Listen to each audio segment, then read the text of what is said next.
Welcome to Bite at a Time Books, where we read you your favorite classics one bite at a time. My name is Bree Carlile, and I love to read and wanted to share my passion with listeners like you. If you want to know what's coming next and get updates from me, Bree, sign up for our newsletter at biteatatimebooks.com. Be sure to follow the show on your favorite podcast platform so you get all the new episodes. Or you can follow the show on YouTube, where we have playlists for all the stories. We're part of the Bite at a Time Books Productions Network. If you'd also like to hear what inspired your favorite classic author to write their novels, and what was going on in the world at the time, check out the Bite at a Time Books Behind the Story podcast, Tuesdays, wherever you listen to podcasts.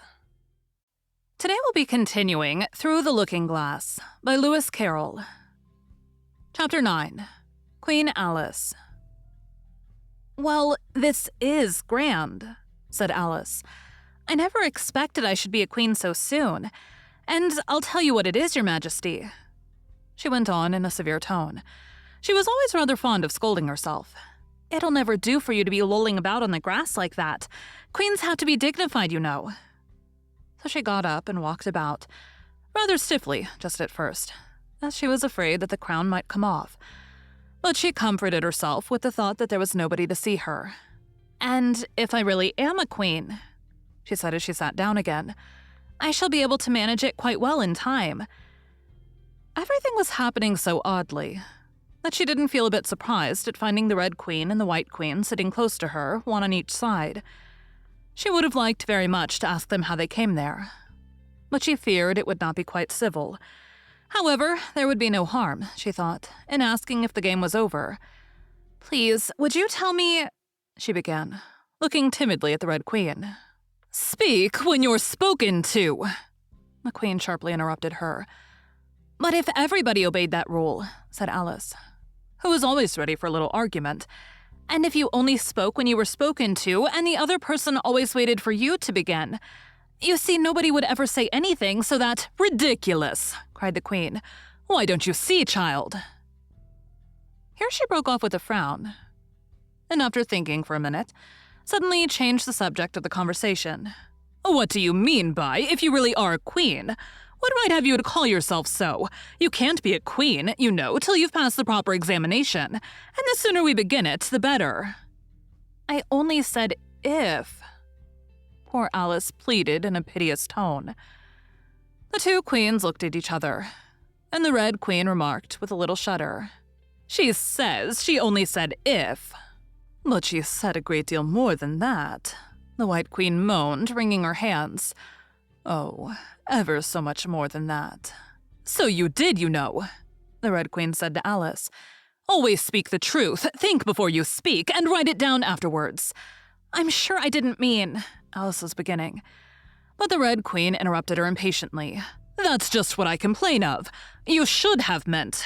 What do you suppose is the use of child without any meaning? Even a joke should have some meaning, and a child's more important than a joke, I hope. You couldn't deny that, even if you tried with both hands." "I don't deny things with my hands," Alice objected. "Nobody said you did," said the Red Queen. "I said you couldn't if you tried." "She is in that state of mind," said the White Queen, "that she wants to deny something. Only she doesn't know what to deny." "A nasty, vicious temper," the Red Queen remarked. And then there was an uncomfortable silence for a minute or two. The Red Queen broke the silence by saying to the White Queen, "I invite you to Alice's dinner party this afternoon." The White Queen smiled feebly and said, "And I invite you." "I didn't know I was to have a party at all," said Alice. "But if there is to be one, I think I ought to invite the guests." "We gave you the opportunity of doing it," the Red Queen remarked. "But I dare say you've not had many lessons in manners yet." "Manners are not taught in lessons," said Alice. "Lessons teach you to do sums and things of that sort." "And you do addition?" the White Queen asked. "What's 1 and 1 and 1 and 1 and 1 and 1 and 1 and 1 and 1 and 1? "I don't know," said Alice. "I lost count." "She can't do addition," the Red Queen interrupted. "Can you do subtraction? Take 9 from 8. 9 from 8 I can't, you know," Alice replied very readily. But she can't do subtraction, said the White Queen. Can you do division? Divide a loaf by a knife. What's the answer to that? I suppose, Alice was beginning. But the Red Queen answered for her. Bread and butter, of course. Try another subtraction sum. Take a bone from a dog. What remains? Alice considered. The bone wouldn't remain, of course, if I took it. And the dog wouldn't remain. It would come to bite me. And I'm sure I shouldn't remain. Then you think nothing would remain, said the Red Queen. I think that's the answer. Wrong, as usual, said the Red Queen. The dog's temper would remain. But I don't see how— Why, look here, the Red Queen cried. The dog would lose its temper, wouldn't it? Perhaps it would, Alice replied cautiously. Then if the dog went away, its temper would remain, the Queen exclaimed triumphantly. Alice said as gravely as she could, They might go different ways. But she couldn't help thinking to herself, what dreadful nonsense we are talking. She can't do sums a bit, the Queen said together with great emphasis. Can you do sums? Alice said, turning suddenly on the White Queen, for she didn't like being found fault with so much. The Queen gasped and shut her eyes. I can do addition if you give me time, but I can't do subtraction under any circumstances. Of course you know your ABC, said the Red Queen. To be sure I do, said Alice. So do I, the White Queen whispered. We'll often say it over together, dear, and I'll tell you a secret. I can read words of one letter. Isn't that grand? However, don't be discouraged. You'll come to it in time. Here, the Red Queen began again. Can you answer useful questions? She said. How is bread made? I know that, Alice cried eagerly. You take some flour. Where do you pick the flour? The White Queen asked. In a garden or in the hedges? Well, it isn't picked at all, Alice explained. It's ground. How many acres of ground? Said the White Queen. You mustn't leave out so many things. Fan her head. The Red Queen anxiously interrupted. She'll be feverish after so much thinking. So they set to work and fanned her with bunches of leaves, till she had to beg them to leave off. It blew her hair about so. She's all right again now, said the Red Queen. Do you know languages?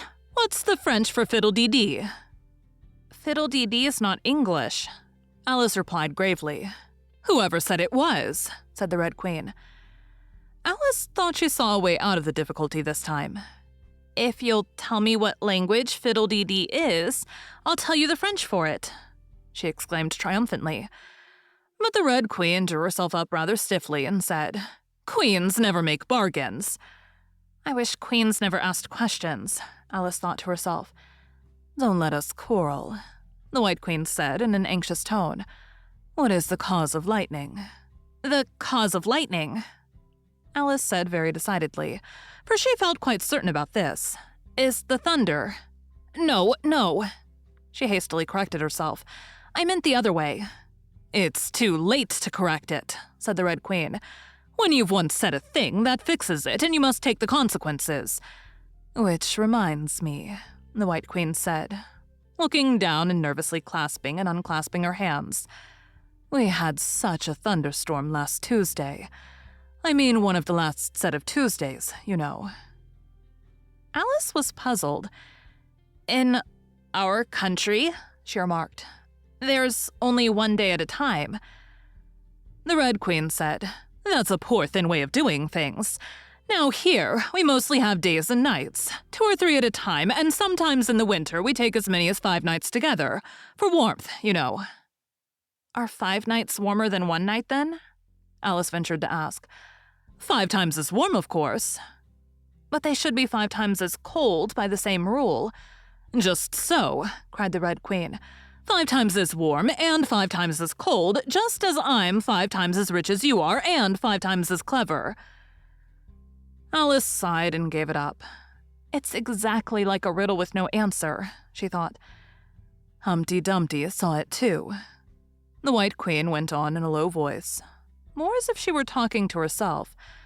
He came to the door with a corkscrew in his hand. What did he want? Said the Red Queen. He said he would come in, the White Queen went on, because he was looking for a hippopotamus. Now as it happened, There wasn't such a thing in the house that morning. Is there generally? Alice asked in an astonished tone. Well, only on Thursdays, said the Queen.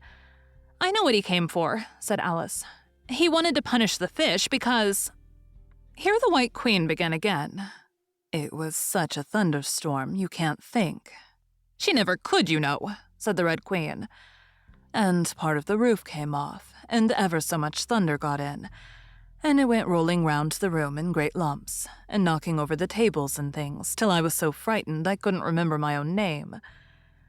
Alice thought to herself, I never should try to remember my name in the middle of an accident. Where would be the use of it? But she did not say this aloud for fear of hurting the poor Queen's feeling. Your Majesty must excuse her, the Red Queen said to Alice, taking one of the White Queen's hands in her own and gently stroking it. She means well, but she can't help saying foolish things as a general rule. The White Queen looked timidly at Alice, who felt she ought to say something kind, but really couldn't think of anything at the moment. She never was really well brought up, the Red Queen went on. But it's amazing how good-tempered she is. Pat her on the head and see how pleased she'll be. But this was more than Alice had courage to do.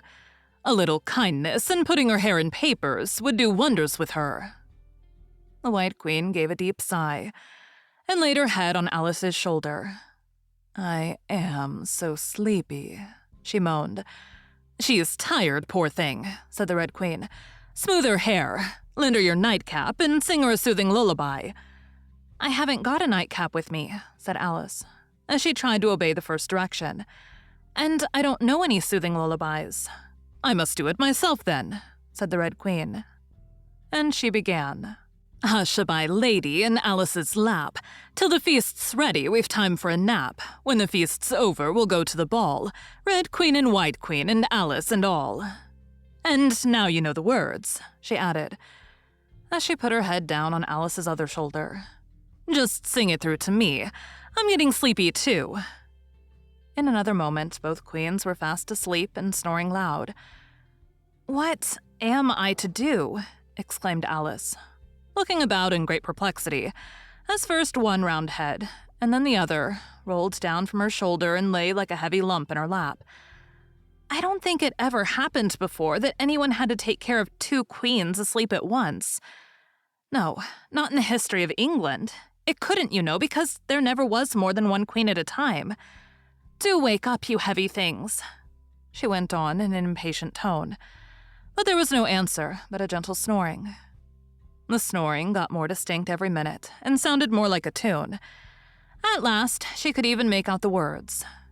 And she listened so eagerly that when the two great heads vanished from her lap, she hardly missed them.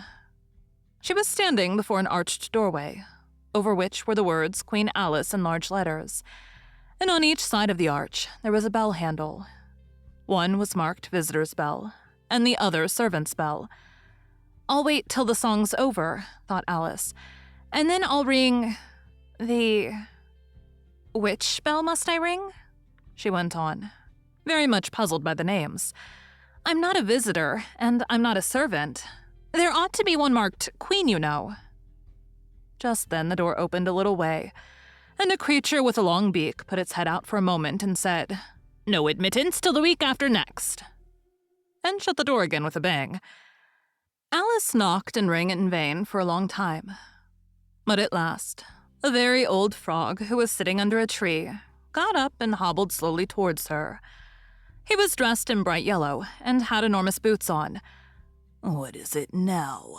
The frog said in a deep, hoarse whisper. Alice turned round, ready to find fault with anybody. Where's the servant whose business it is to answer the door? She began angrily. Which door? Said the frog. Alice almost stamped with irritation at the slow drawl in which he spoke. This door, of course. The frog looked at the door with his large, dull eyes for a minute. Then he went nearer and rubbed it with his thumb, as if he were trying whether the paint would come off. Then he looked at Alice. To answer the door, he said. What's it been asking of? He was so hoarse that Alice could scarcely hear him. I don't know what you mean, she said. I talks English, doesn't I? The frog went on. Or you deaf? What did it ask you? Nothing, Alice said impatiently. I've been knocking at it. Shouldn't do that. Shouldn't do that, the frog muttered. Vexes it, you know. Then he went up and gave the door a kick with one of his great feet. You let it alone, he panted out as he hobbled back to his tree. And it'll let you alone, you know. At this moment, the door was flung open, and a shrill voice was heard singing. To the looking-glass world, it was Alice that said, I've a scepter in hand, I've a crown on my head. Let the looking-glass creatures, whatever they be, come and dine with the Red Queen, the White Queen, and me. And hundreds of voices joined in the chorus. Then fill up the glasses as quick as you can, and sprinkle the table with buttons and bran. Put cats in the coffee and mice in the tea, and welcome Queen Alice with 30 times 3. Then followed a confused noise of cheering, and Alice thought to herself, 30 times 3 makes 90. I wonder if anyone's counting. In a minute, there was silence again, and the same shrill voice sang another verse. O looking-glass creatures, quoth Alice, draw near. 'Tis an honor to see me, a favor to hear. 'Tis a privilege high to have dinner and tea, along with the Red Queen, the White Queen, and me. Then came the chorus again. Then fill up the glasses with treacle and ink, or anything else that is pleasant to drink. Mix sand with the cider and wool with the wine, and welcome Queen Alice with 90 times 9. 90 times 9, repeated Alice in despair. Oh, that'll never be done. I'd better go in at once. And there was a dead silence the moment she appeared. Alice glanced nervously along the table as she walked up the large hall and noticed that there were about 50 guests of all kinds. Some were animals, some birds, and there were even a few flowers among them. I'm glad they've come without waiting to be asked, she thought.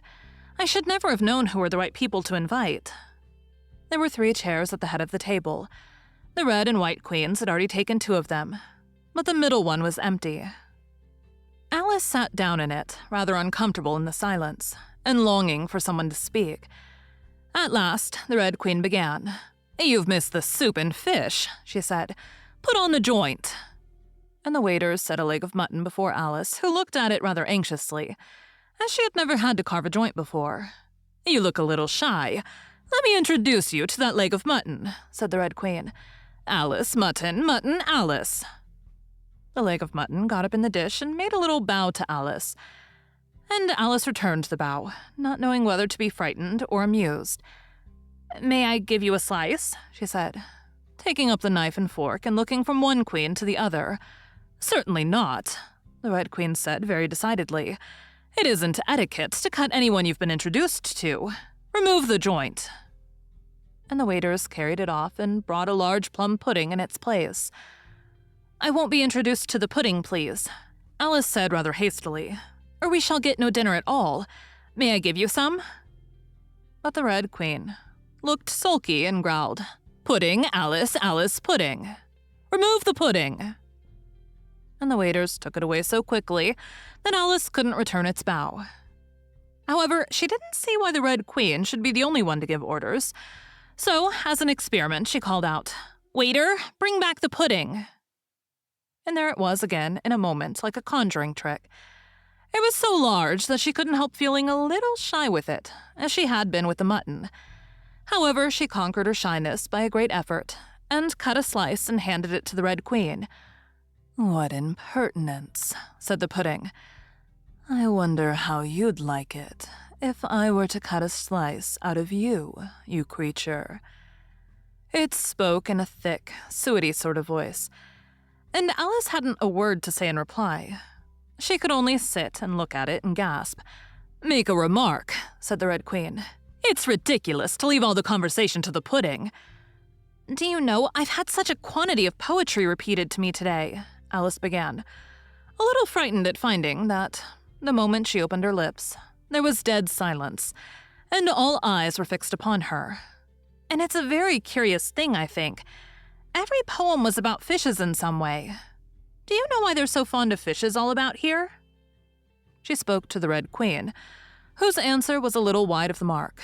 As to fishes, she said, very slowly, and solemnly, putting her mouth close to Alice's ear, Her White Majesty knows a lovely riddle, all in poetry, about fishes. Shall she repeat it? Her Majesty is very kind to mention it. The White Queen murmured into Alice's other ear, in a voice like the cooing of a pigeon. It would be such a treat. May I? Please do, Alice said very politely. The White Queen laughed with delight and stroked Alice's cheek. Then she began. First, the fish must be caught. That is easy. A baby, I think, could have caught it. Next, the fish must be bought. That is easy. A penny, I think, would have bought it. Now cook me the fish. That is easy, and will not take more than a minute. Let it lie in a dish. That is easy, because it is already in it. Bring it here. Let me sup. It is easy to set such a dish on the table. Take the dish cover up. Oh, that is so hard that I fear I'm unable. For it holds like glue. Holds the lid to the dish while it lies in the middle, which is easiest to do. Undish cover the fish or dish cover the riddle. Take a minute to think about it and then guess, said the Red Queen. Meanwhile, we'll drink your health. Queen Alice's health. She screamed at the top of her voice, and all the guests began drinking it directly. And very queerly they managed it. Some of them put their glasses upon their heads like extinguishers and drank all that trickled down their faces. Others upset the decanters and drank the wine as it ran off the edges of the table. And 3 of them, who looked like kangaroos, scrambled into the dish of roast mutton and began eagerly lapping up the gravy. Just like pigs in a trough, thought Alice. You ought to return thanks in a neat speech, the Red Queen said, frowning at Alice as she spoke. We must support you, you know, the White Queen whispered, as Alice got up to do it, very obediently but a little frightened. Thank you very much, she whispered in reply. But I can do quite well without. That wouldn't be at all the thing, the Red Queen said very decidedly.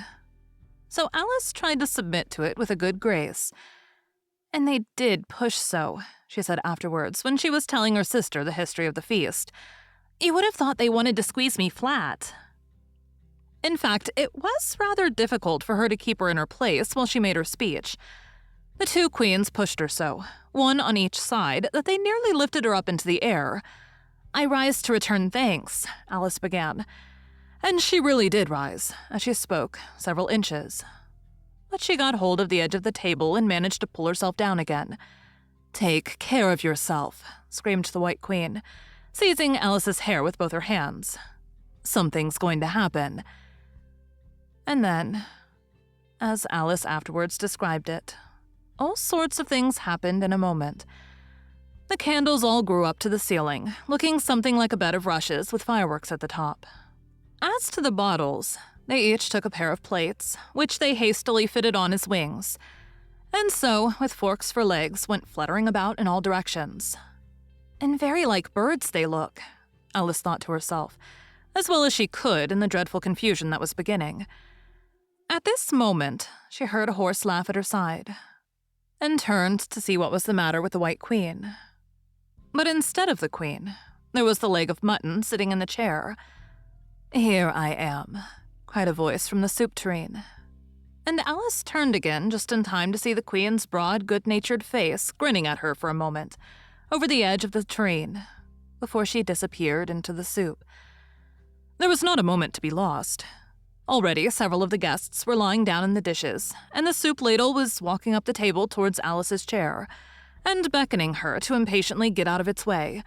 I can't stand this any longer, she cried as she jumped up and seized the tablecloth with both hands. One good pull, and plates, dishes, guests, and candles came crashing down together in a heap on the floor. And as for you, she went on, turning fiercely upon the Red Queen, whom she considered as the cause of all the mischief. But the Queen was no longer at her side.